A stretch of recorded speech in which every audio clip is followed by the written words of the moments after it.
What's up, everybody? This is the Spanish Announce Table with the second of our weekly wrestling podcasts. Let's jump right in. We've got lots of things to talk about today.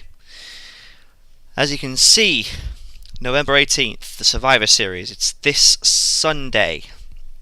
Make sure you catch it. It's shaping up to be quite a show despite the recent shake-ups. In the main event, we have for the WWE Championship CM Punk, John Cena and Ryback in a triple threat match. I'm going to give you a couple of predictions. These are my opinion, and I think that somehow CM Punk is going to retain here.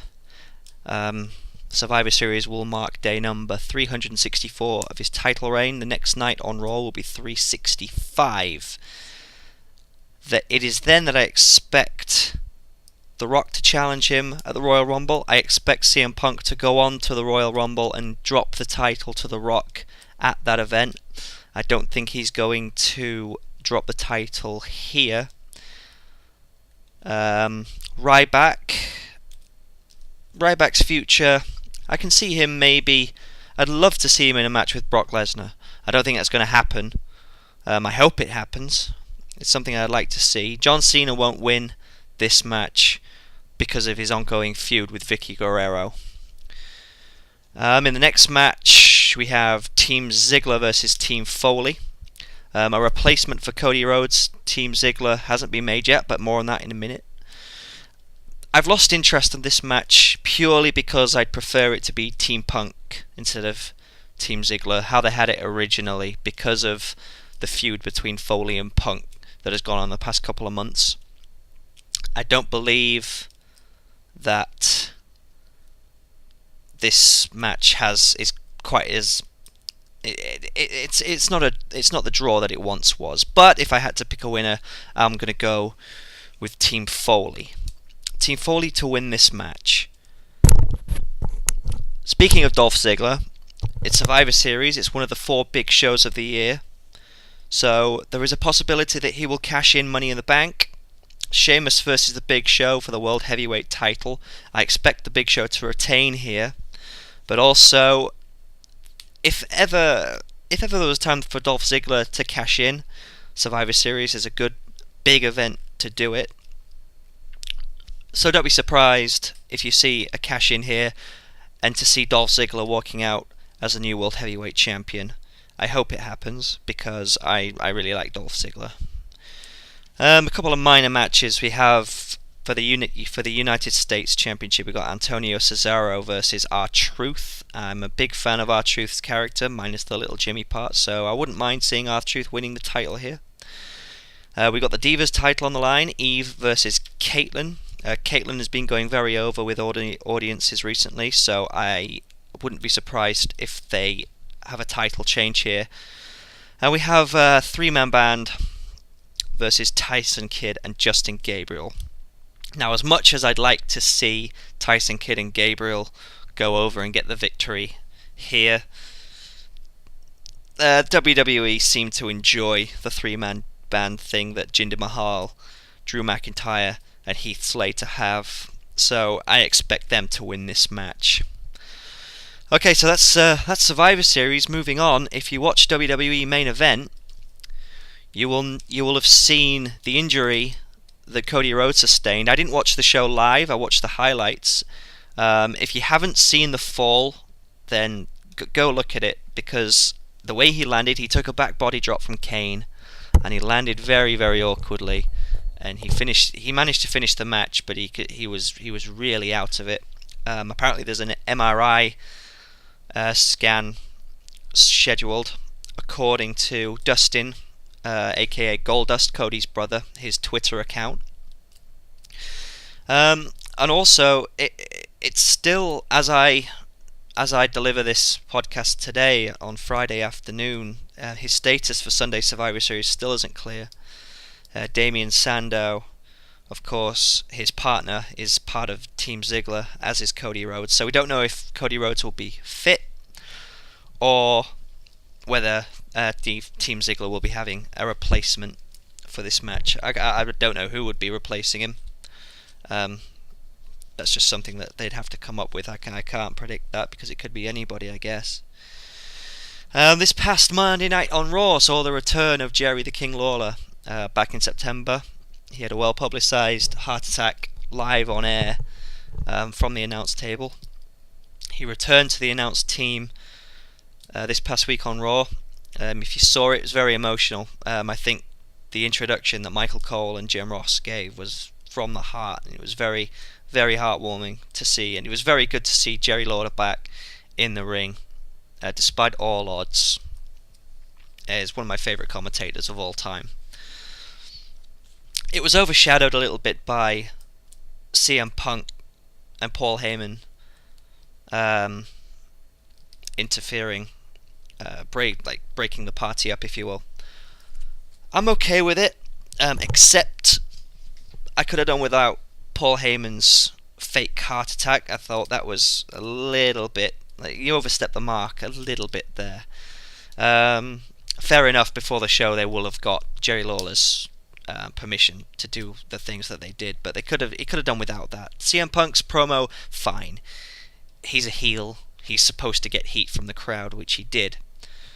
But it would have worked without the Heyman fake heart attack part. But kudos to CM Punk for that promo, and kudos for Jerry Lawler. Really, really good to see him back. Staying on Lawler and the announce teams.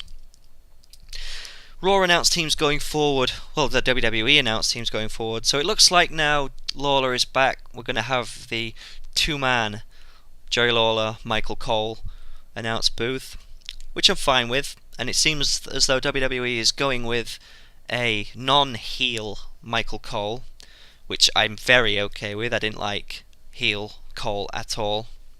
But it seems Jim Ross is going to go back to his job as being the color commentator for the main events on NXT.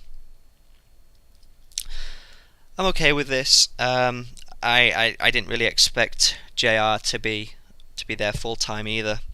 And of course the SmackDown booth now has, as I mentioned in last week's podcast, JBL, John Bradshaw Layfield, has signed a full-time deal for SmackDown, and that alone is going to make SmackDown watchable, because JBL is one of the best heel commentators. It's one of my favourites, really is.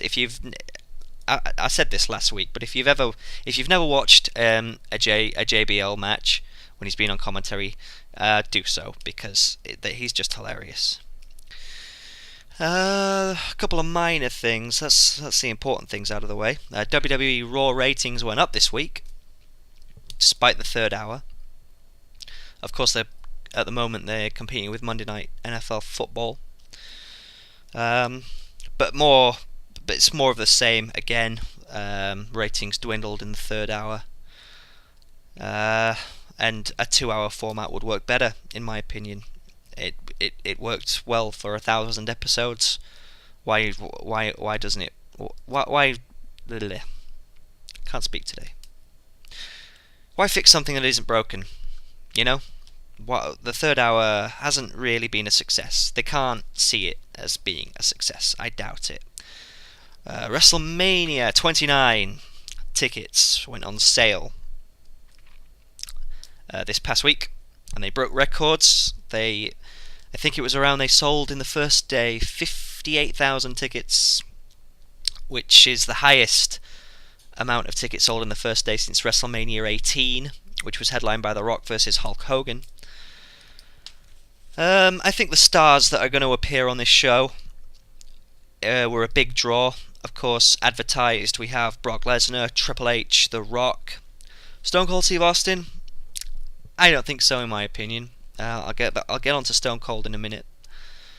But Undertaker, that's up in the open as well. I mentioned this last week also. I don't think Undertaker needs to wrestle at this event. WrestleMania 30 will be a big event for him, I think. Also, it was announced this week that WWE are in talks with various venues around the United Kingdom to hold a pay-per-view over here. If that happens, I will be in attendance. I'll tell you that for now. They sold out Wembley Stadium for SummerSlam 1992. It was a huge success. It was the second biggest attendance in WWE history, behind WrestleMania 3. I think it was 84,000 in attendance, something like that. It was for the 1992 SummerSlam, which was headlined by Bret Hitman Hart versus the British Bulldog. The reason, the pros, the UK fan base for World Wrestling Entertainment is massive. Events always sell out when they do a tour over here, and the crowds are always fantastic. It's got a really big following over here. The cons, apparently Vince McMahon doesn't like to do pay-per-views overseas because of the time differences and not being able to air live in the United States. But following the success that SummerSlam 92 had back in 1992, I don't see why not. You know, it's a fantastic idea in my opinion, and I'd love to see it happen. Stone Cold Steve Austin has been medically cleared to wrestle, according to an interview that he conducted on a radio. He was on a radio show this week, and he says that doctors have told him that he can wrestle. He also pointed out a number of superstars that he'd like to face other than CM Punk. So I don't expect to see him WrestleMania 29, WrestleMania 30 perhaps. I doubt. I'm more or less 90% sure that we're going to get one more match out of Stone Cold before it's too late. I'd love to see it happen. He's one of my favourite superstars of all time. Haven't talked about TNA much. Turning Point. I didn't watch it, to be honest. I was kind of disappointed there was no Aces and Eights reveals. I'm fully expectant. I have two predictions about the identity of the leader of the Aces and Eights. Either it's going to be Bully Ray, or it's going to be a huge plot twist and turn out to be Hulk Hogan.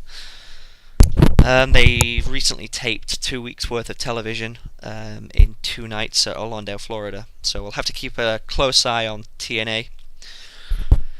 Finally, a couple of minor things. Ring of Honor. Apparently they have a new way of they're introducing a new way to approach fans. Fans can pay to watch shows before they are broadcast on television, so they can do that over the internet. It's a good way of people who follow the product to get ahead of the game before everybody else does. Extreme Rising pay-per-view. This weekend, a couple of iPay-per-views that you can catch online.